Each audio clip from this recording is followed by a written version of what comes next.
let's talk about the elephant in the room.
What hasn't been said already about Eddie Van Halen? I'm really not going to go deep into Eddie and the career and the music he's done and the unforgettable things he's done to the guitar. There's about a half a trillion videos already out there about that. I never met him. I never met Eddie, never got to see him play. Never got to see Van Halen or Eddie anything live. I've had my opportunities, but Van Halen, it became one of those bands at one point where I'll catch them the next time. I'll catch them the next time they're coming to town. And they always came to town. Always came, did a show. I'll never forget every night they would play locally. I'd get the opportunity to get tickets, but I got work. I gotta do a thing. I got rehearsal. Always something. There was always something. It really hit hard. That night on October 6th, 2020, that's a night I'll never forget. I was laying in bed with a horrible, horrible fever. I was the most sick I've ever been in my life. I had like 103-degree fever. I was on my way to be almost practically hospitalized. I was so sick. It wasn't COVID. It was something else. I remember just laying in bed with a horrible fever and everything was very hazy and fuzzy. Laying in bed watching TV, completely out of it. And my phone goes off and it's a text message from my girlfriend. And it just simply said, Eddie Van Halen died. And naturally, like what the rest of us thought, yeah, another hoax, another rumor, another bullshit, tabloid, say thing. Because unfortunately, it's the way it is now. When you hear about a death, your first thought is that it's a hoax, that it's fake. It's fake news on the internet. We've always known that Eddie was pretty sick. We had no idea how sick, but he was pretty sick. And he was battling cancer for a long, long time. But that night, after I got that text, I looked it up. Yeah, confirmed, dead. We didn't know at the time. We didn't know how. Quite frankly, a lot of us didn't care. I remember instantly getting hit hard with emotions and turning on my TV to go on straight to YouTube, as I always do. There's live streams. The first thing I see pop up is Steve from Boston, who is a fantastic, incredible YouTuber, guitar player. Check him out, please. His channel is well worth the watch. Great guy, too. Great guy, great guitar player. But he was doing a live stream that night, and I turned it on. Something just made me turn it on. And I'm seeing him playing guitar like he always does on the streams. And he's sobbing.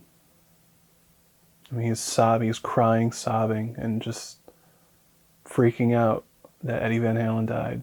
And watching him being so upset, it definitely hit home because that's exactly what I did. Right then and there. I started not even sorry, Steve, if you're watching this, but not even watching the live stream anymore, but instantly I grew up with Van Halen. I love Van Halen. I worship Van Halen. Eddie Van Halen is more than just a guitar player to me. I mean, he reinvented the music. He reinvented guitar playing. He is what Jimi Hendrix was. He literally broke the entire mold of guitar playing. And he's gone. We didn't really have a warning. We didn't see it coming. I remember the night Dimebag died. I remember the night he got shot, and that hit hard. But nowhere near on a level like this. And I cried, and I cried, and I cried. I listened to Van Halen over and over again, watching Van Halen videos, interviews, everything Van Halen, and I cried for 3 months. I mean, it was literally like, my parents tell me about the time when John Lennon got shot. They tell me the time about Janis Joplin dying, Jimi Hendrix dying. They were there for that, and they told me how it was, how it affected everyone, how it affected the world of music. And I didn't really understand what they meant by that. I thought, because of Dimebag Darrell, I mean, the whole other story, whole other world to talk about with Dimebag. But Eddie Van Halen, I knew exactly what my parents were always telling me, how they felt with John Lennon, Janis Joplin, Jimi Hendrix. It was a blow. I never met the guy, never seen him live, never saw Van Halen, sadly. But what a blow. And to this day, when, I'm at a concert or I'm at somewhere, they play a Van Halen song. There's always a Van Halen song, at least one. It hits hard. And I get choked up just thinking about it. But very famous video of Eddie during one of the last videos of him was a cell phone shot of Eddie Van Halen, I guess giving a message to a fan particularly. And he just said, "Don't stop playing. Keep playing, man. It's music. That's what it's all about. Gotta keep playing." Then I'll be damned if that had a new meaning after his passing. I gave up touring, I gave up gigging, but I never stopped playing. And especially since then, I never will stop playing. Because I think I can speak for millions and millions of guitar players. Every time you pick up the guitar and play something, Eddie's there with you. He's there. He's still there. He's still alive and well when you pick up that guitar with your two hands and you play. So that put aside, let's talk about my guitar. For many, many, many years since high school, I've always talked about building an Eddie Van Halen guitar. I had a friend I knew in high school that I used to jam with, and I've been in many bands with as a teenager. He built guitars. He built guitars, he painted them, he hot rodded them, soldered them up, and I always thought that was so crazy to see in person, as a teenager. And for my entire life since then, I always talked about building a guitar, specifically a Van Halen guitar. I always put it off for many, many years, always put it off until, unfortunately, the passing of Eddie. That very night when he passed, I said to myself that I am going to build. I'm going to do it. I'm actually going to do it. I'm going to build a Van Halen guitar. I don't care how or what guitar. It's got to be an Eddie guitar. I originally wanted to do the 78, the Van Halen 1 guitar, the black and white, which I was in the process of researching until I didn't build one, but a local guy in town was selling one that he built at a really good price. And he did a damn good job with it, completely accurate parts, timed accurate parts actually. He did a great job with the paint, great job with everything. The neck is a complete mystery. I have no idea who made the neck, but it's so friggin' fantastic. So I ended up buying it off him rather than building one.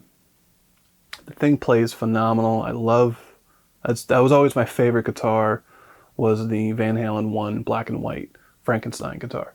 I bought it, I took it home, and it played, and I was so happy, and I was so just thrilled to finally have. I mean, I've had a Wolfgang before. I've jammed on the PVs and the Ernie Balls. I owned the newer EVH Fender Wolfgangs. Incredible guitars. Even though I had a Wolfgang and I now have a Van Halen 1 black and white guitar, I still had to build one. I still had to do it. I had to go with it and go full blown and build the damn thing and just get it over with. There was just something in me. I just had to do it. Something was, especially after his passing, it was calling to me, like strongly. My favorite Van Halen guitar, other than Van Halen 1, it's not the Frankenstein. I mean, everyone loves the Frankenstein. It's iconic. It's probably the most iconic guitar that's ever been played and built. It's probably, I think, the most famous guitar in the world. I never cared for it. Fantastic records. Sounds incredible. It's history. But the Frankenstein was just not for me. It just was not, it was never appealing. I know the EVH finally put out their Frankenstein Relic guitar, which are friggin' amazing. I still kind of want one, but it wasn't the guitar that I wanted to build. Me personally, when I think of Van Halen, I love both eras. I love the early days with Dave, but I also really, really love the Sammy days. I love Sammy Hagar, and I think his records with Van Halen, they're not better than Dave's, but they're iconic, and I love, to me, that was Eddie's best songwriting, in my opinion. And when I think of the Sammy Hagar days, I think of the 5150. The 5150, it was built around the Dave time, towards the end of the David Lee Roth time. But when I think about the true nitty-gritty of Van Halen, I always think about the 5150. It's a guitar that stood out to me. It's a guitar that's so iconic, and it's the guitar that I've always wanted. I said, well, that's the guitar that I got to build. At the time, I said, I don't know how. I don't know where I'm going to get the stuff. I don't know where I'm going to get the parts or the wood, but I got to do it. Originally, I wanted to do it cheap.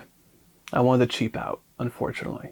This was during the early days of the pandemic, and money wasn't really all that great. So I wanted to be cheap. My first plan was to score a Kramer Beretta Special, which I did. And it's a damn good guitar. It's mind-blowing good. It's an incredible guitar. And the only thing about it, I knew right away it wasn't going to be a 5150 replica because it's a slanted pickup.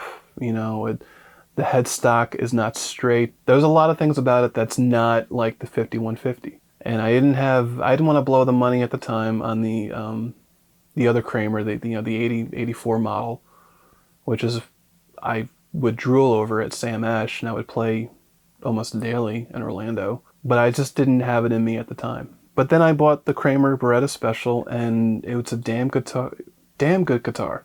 I started doing some research. I started researching, getting some hardware, getting some parts to do the build. I started researching the paint, started researching all the stuff, the pickup. As I was doing some research, I was already starting to dismantle the Beretta Special.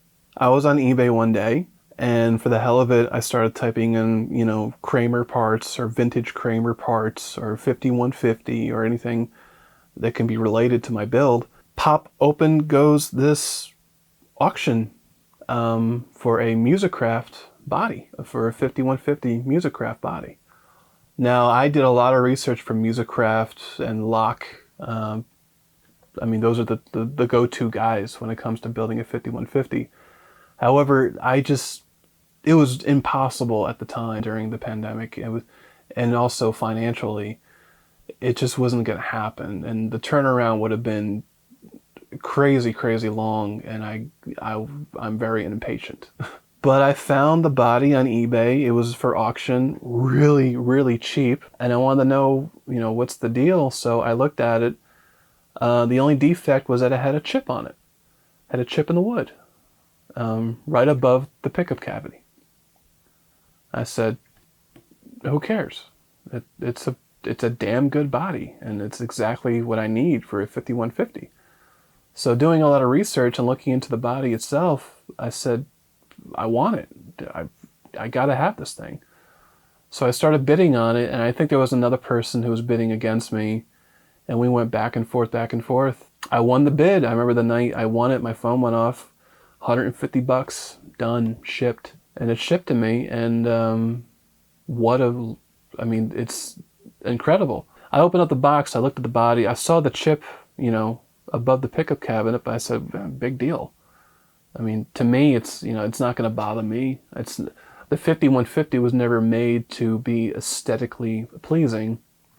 And then I remember the famous video interview of Eddie talking about the Frankenstein, how he got, his body and his neck at a shop in the valley, and how he got the body as a second. There was a second body, and he didn't know what that meant until someone explained, no, they're seconds. That means they have a knot in the wood. Eddie didn't care. They're like, whatever, give me one of those. I don't care if it has a knot in the wood. So in a way, it was the spirit of Eddie right there. And it was just meant to be. So I got the body, and it's perfect. I was like, wow, this is going to be a lot better build than I thought it was going to be. I looked at the Kramer Beretta Special, and I said, well, I'm not going to use that since I got this body. So I put that to the side. I put it all away.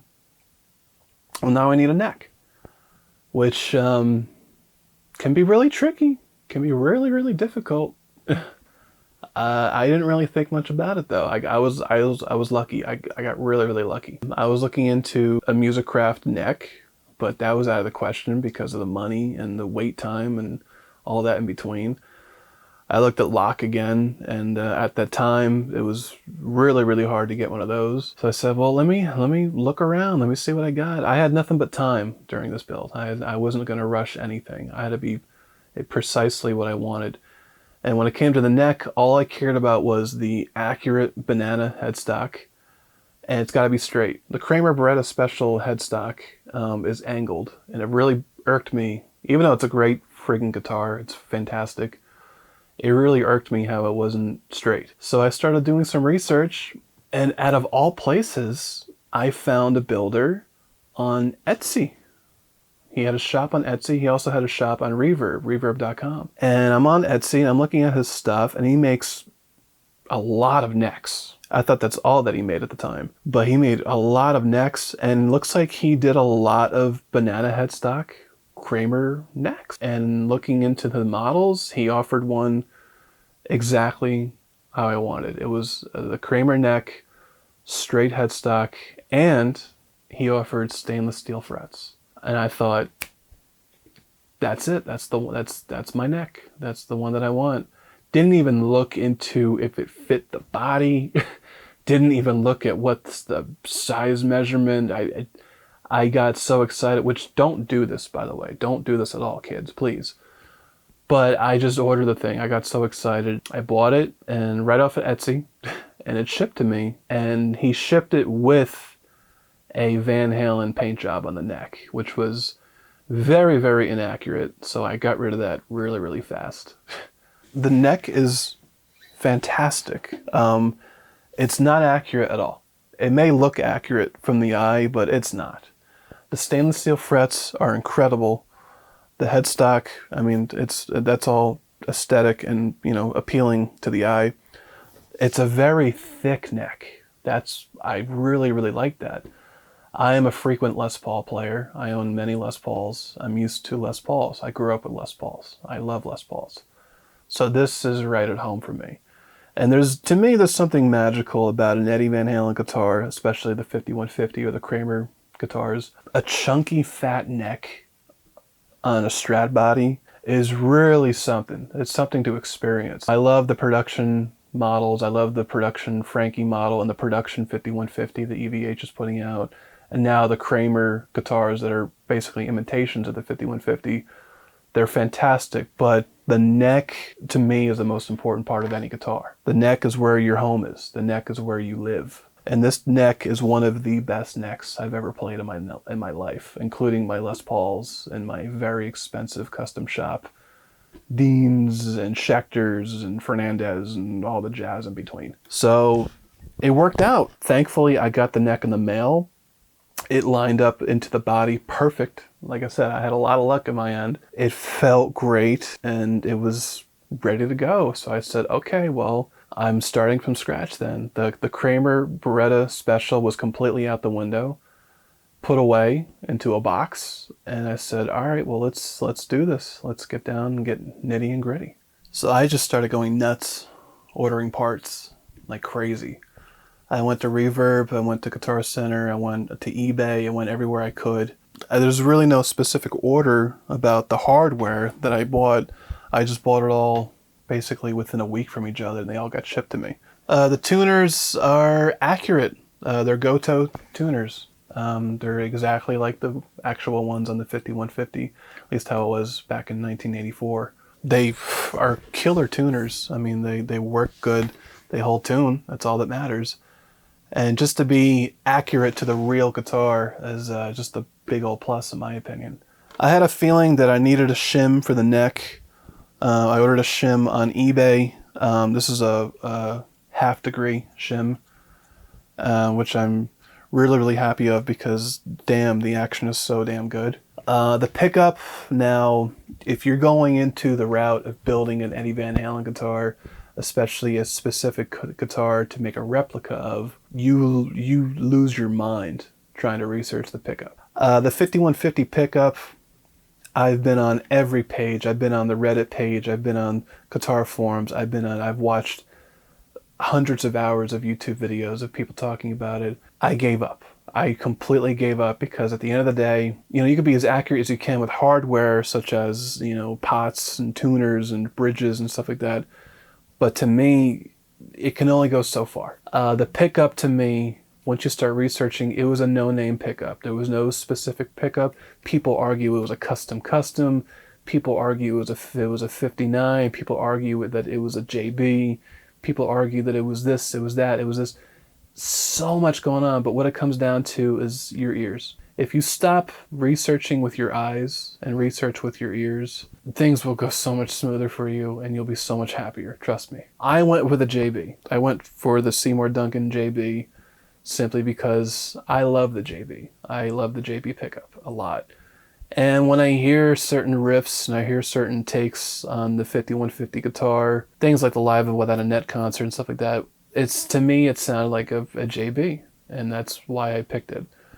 Not to mention that if you get a Kramer 84 model, it's stocked with the JB. And that's not saying it's linked to Eddie Van Halen at all, but it's something. It's definitely an echo of it. So that's what I went for. I went for the JB, and I'm damn proud of it.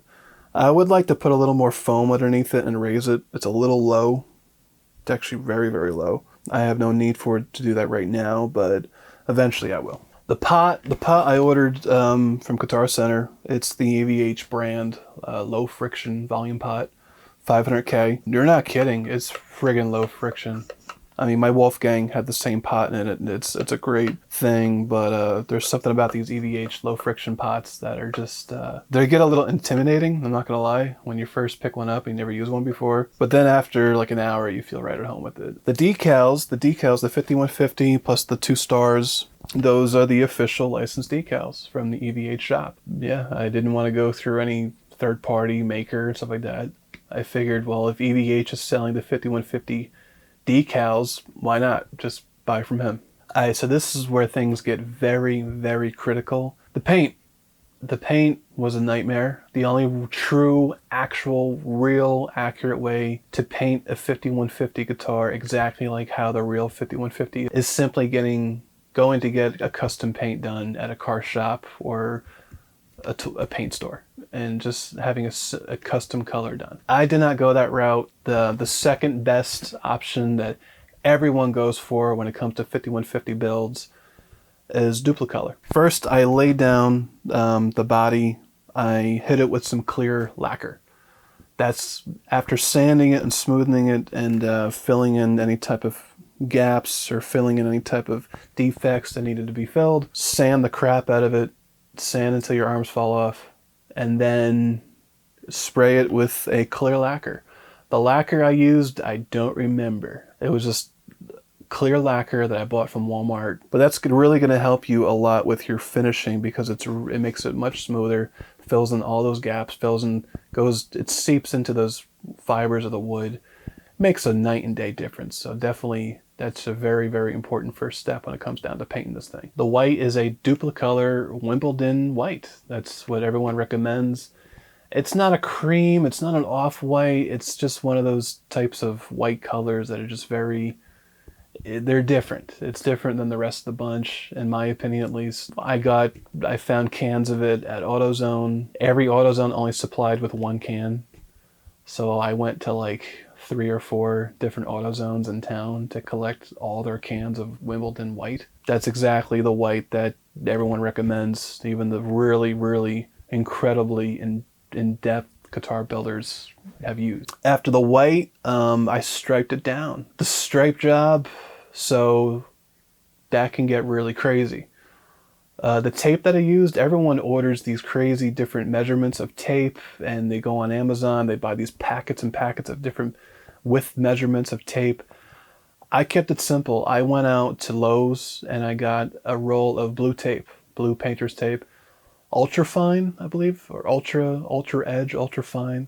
Basically the tape that's designed to do this exact thing. The way that I got it into accurate size, I laid it out on a piece of cutting board and I measured every single piece by the width.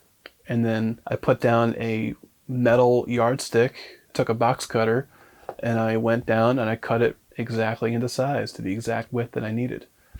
It's as simple as you can get. And you're only going to use a piece that's like 1.5 feet at a time. So I cut out the whole middleman and I didn't order a bunch of rolls on Amazon of different widths and stuff. I just cut my own widths and made it really easy for myself. Really simple, very quick too. Now, how did I do the stripe job? As a prop builder and as a costumer, whatever you want to call it, I am very particular about paint jobs. I'm very particular about detail too. I thought, how the hell am I going to replicate the exact stripe job of the real 5150? And I researched and researched and I said, God, no matter what I found, it was never going to be, I can already tell, it was never going to be exactly how I would want it and how accurate as I could have it. Until I was on YouTube, I was watching a guy doing an Eddie Van Halen guitar. I believe it was a 5150. He used a projector. He projected an image onto the body of the guitar and he laid down the stripes perfectly. And I thought, that is so genius. Wow. It's like the heavens open up once you discover something like that.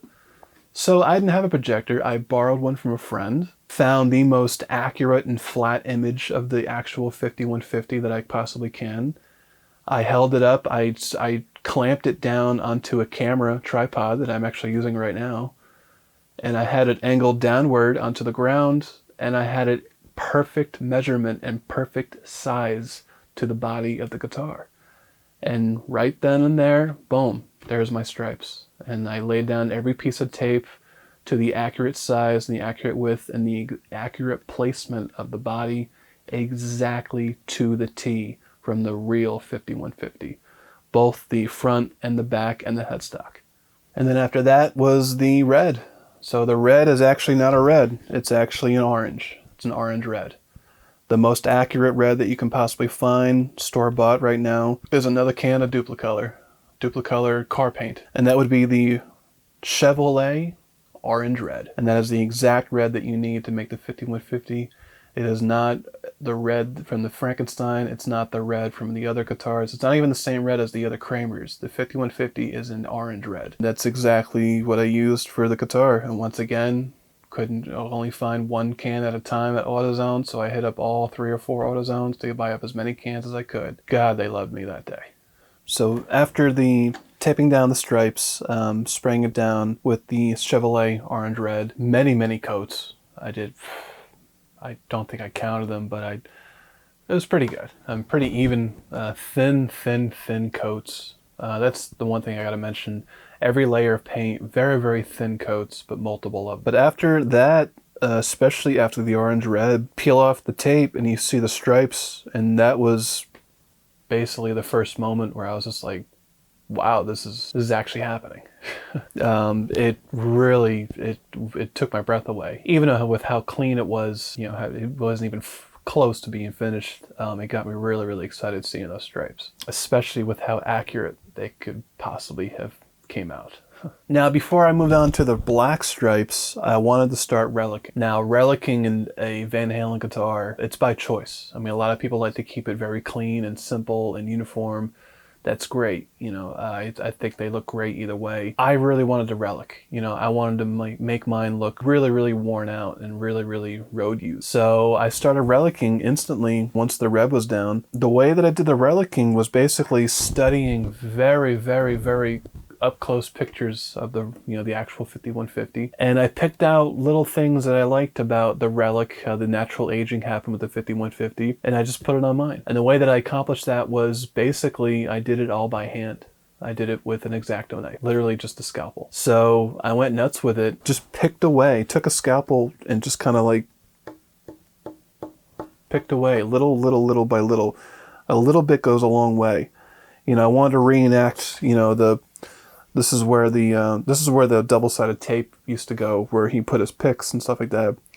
Every time it got peeled off, it would rip away some of the paint. I really wanted to replicate that, so that was a big thing. Down to the bottom of the body, I try to be as accurate and possibly as close as I could from how just beat up and how that possibly could have been banged around and, you know, smacked around during a show. The volume knob, how it got a little worn out because the way that Eddie would use the volume knob, rubbing his pinky basically right against the body. Really wanted to replicate that. The arm wear, now everyone has a different theory and a different way of doing the arm wear, how it like chipped away right here. I just did it by hand with my, you know, my little scalpel, and I scraped away exactly very, very, very little at a time till eventually it got exactly how I like it. I didn't want to go too hard. I didn't want to go too much and too less with that, especially this area of the guitar. After doing it, you know, you can fall into enough is enough. You know, you can go too far with this stuff. So I really, really, really had to be patient and pick away. The back of the guitar, however, I really, really went absolutely nuts for. If you see the back of the actual 5150, it looks just like this. It's down to the bare wood, and I literally scraped and beat the crap out of this thing on the back of the body. And I'm damn happy. I mean, that is just raw wood, honestly. And it makes a big difference. I mean, that's just all aesthetic. I mean, that's all just appearance, you know. The sides, the edges, I mean, that all just came to play. But after the relicking, it was time to do the black stripes. So the black stripes is what you do last on the guitar before, if you decide to seal it or not. I used a can of Rust-Oleum. I used a can of Rust-Oleum semi-gloss black. Don't do this. I learned the hard way. Everyone knows the golden rule. When you start painting anything, multiple colors, you stick to the same brand because you're going to have the best outcome. Once I put the black Rust-Oleum stripes on it, which I used the same method as I did the other stripes with the projector and cutting the tape into size, I let it sit. Every layer of paint I let sit for one whole week. Gave it an entire week from, let's say, Sunday to Sunday. I gave it a whole week for every layer to dry because that way you don't got to worry about things being peeled up or ripped up as you're taping more stripes and then painting another layer on top of that. It just makes things way smoother when you have patience and time. But when I did the black, it bubbled. It bubbled and it cracked a lot as it sat. After I laid down the black, it looked great. After I laid it down, took away the covers to see the overcome, and it looked so perfect and so great, and I was so happy and so proud and excited. However, a week later, after I let it dry in the garage, it cracked like hell. I did save it though, however, with the relicking. Wherever it cracked really, really badly, just so happened to be where I wanted to relic it, so I did luck out at the time. But a lot of it I had to save through just sealing it, hiding it through the relicking. I hate to say it. So stick to the brands, all 3 layers of paint, all 3 colors, just stick to the same brand. Don't do what I did. So yeah, after the black stripes, the front and the back and the headstock, I relicked it some more. Very natural relicking, you know, where it should be. And that's it. I mean, that's as far as the paint went, and it took my breath away. Seeing it in person and holding it in my hands and seeing it actually come to life just through the paint job. The relicking makes a big difference in my opinion.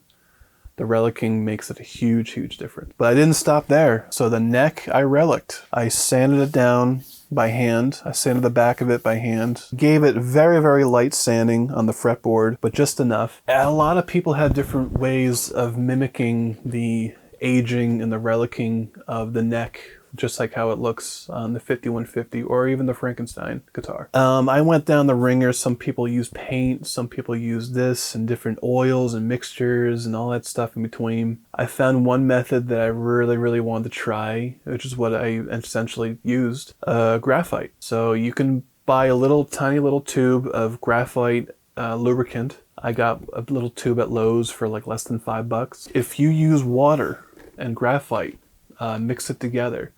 So the water is going to open up the fibers inside the wood of the neck. And then it's going to sit the graphite inside those fibers. And then as it dries, it's sitting inside the wood permanently, almost like what a stainer would do, like a wood stainer. So I did that exact trick. I wet it very lightly, mixed it with some water and the graphite powder, and then I just dabbed it with some paper towels in the places where I wanted the relic and the fretboard. Although I went ham on the back of the neck, I don't know if it's going to appear on camera, it looks really dirty. I think it worked great. Naturally, as you play, it's going to wear off. It's going to wear off exactly. You can tell I like to play in the key of A a lot, the key of D and the key of E a lot in this guitar, because you could just tell where the strings are scraping away that graphite against the wood. But you know what? I don't really care. The relicking of the neck and the fretboard, it was all about appearance. It's not about being as extremely accurate as I can to the real one. But I think it does just enough. I just want it to look dirty. I just want it to look dirty and used like it's never been cleaned, just like how the real 5150 looks. And that's exactly what I accomplished. Now the headstock, I painted the same time I was painting the body in the same precise layers of paint. However, the relicking was very minimal. The name, the brand of Kramer, I found a guy on, I believe it was Etsy. I think there was an Etsy page, maybe it was eBay, I can't remember. He sold accurate sized and accurate looking with font Kramer logos, just like how they made them in the mid 80s. So, and he sold them for just a few bucks a piece. I got 2 of them and they're just water decals. I slapped it on there and that was it. So the paint was done. After you paint the guitar, you have to decide if you want to seal it or not. I did. I sealed it. Very thin coats, flat sealer, just basically a can of flat clear. You can never tell, even when you feel it, you can never tell that it's sealed because it still feels pretty raw. But I wanted to seal it because I was so damn proud of this paint job and I was so proud of the relicking. I didn't want to add anything more and I didn't want to put anything less on it. So I did. I sealed it. It came out perfectly, exactly how I wanted it. And that's what really took it to life. I bolted on the neck. That was fun. I basically the low E and the high E and put on the neck and I fed it through. Make sure it was straight, make sure it was lined up perfectly well. It looked where I thought it would look good. It's dead even as I can possibly get it. And then I just screwed the holes and bolted the neck right then and there. Slapped on the back plate is actually from that's the only thing that I actually used from the Kramer Beretta Special. That's the back plate from that thing. Now the bridge, I used a Floyd Rose Special. A lot of people hate them. Everyone has something to say about the Floyd Rose Special. I think it's great. Yeah, I've used a lot of Floyd Rose Specials where they were not good. They were not well performing. They were just a hunk of junk. This one, I think I lucked out on because, I mean, this thing is just perfectly in tune. I've beat the crap out of this guitar since I built it. It has always stayed in tune for me.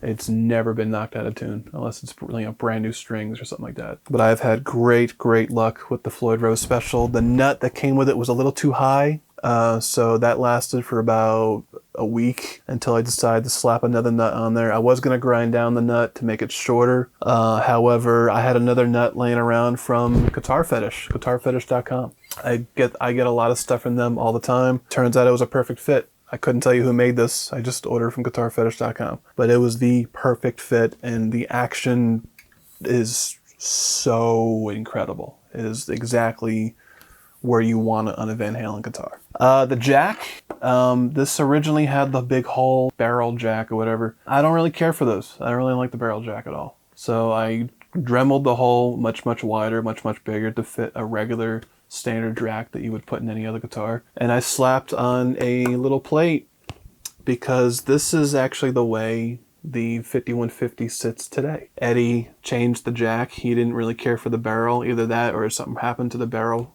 and he replaced it with a standard, and it's exactly what he did to his, so that's exactly what I did to mine.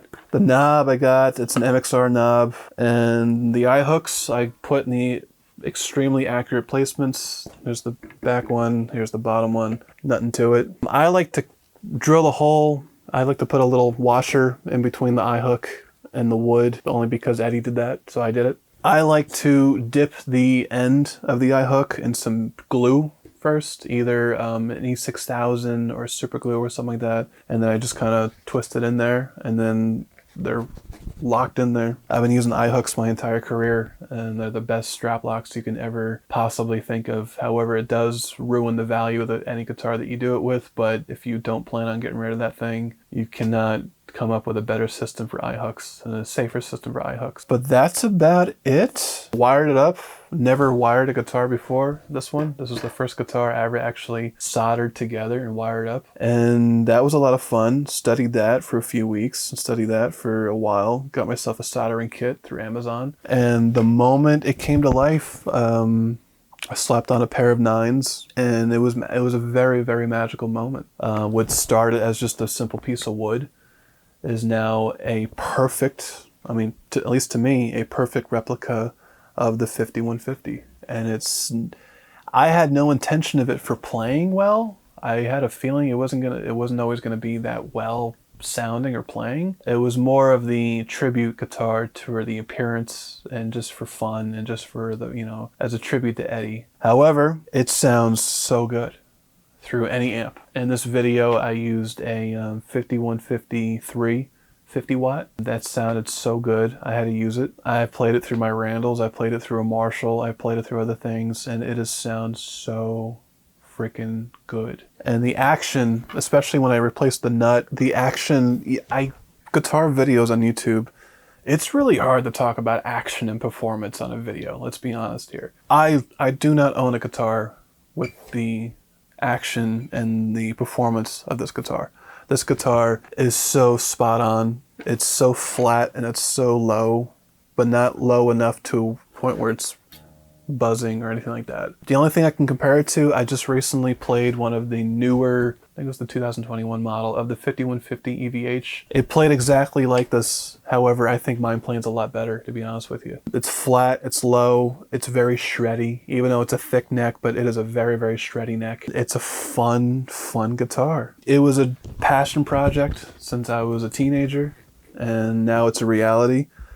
And I am damn happy and damn proud of it. This is my 5150 guitar. There's a lot of them like it on YouTube. There's a lot of them like it out there who are Van Halen fans and Eddie Van Halen fans. But I can safely say there is not a single one quite like mine. The Northern Redfish neck, they don't make these anymore. Unfortunately, I guess he went out of business. He doesn't have a shop on Etsy or Reverb anymore. The neck is what makes it so unique. The neck is so great on this thing. And it sounds incredible, as you've heard in the video, at least in my opinion. And it is just Tone City. But this is my Eddie Van Halen guitar. This is my 5150 Kramer replica. And thank you for watching. This is probably the greatest build, probably the greatest thing, one of the greatest guitars I could ever own. And I built it with my bare hands from the ground up, and that's what makes it so damn special. I've had people offer me so much money for this thing after playing it. I know there's a guy out in Tampa right now, he's trying to get me to sell it to him for $2,000. But I said, no, this is my guitar. I still have parts left over to build another one. I'm not going to build any more of these at all. However, I am building one right now for a friend of mine. I still have the Kramer Beretta Special left over from my previous original plans. And I'm actually going to build him, and not a 5150, but an Eddie Van Halen guitar out of that one, completely from the ground up. Raw wood, just like this was. And I'm going to be trading him for a very special guitar that means a lot to me, that I've wanted since I was 15 years old, which I will be doing a video about, so stay tuned for that. But thanks for watching. This is this has been great. It's a dream to actually own one of these, considering that I actually built it. And thank you for watching. Like and subscribe, and I'll catch you later. Thank you so much.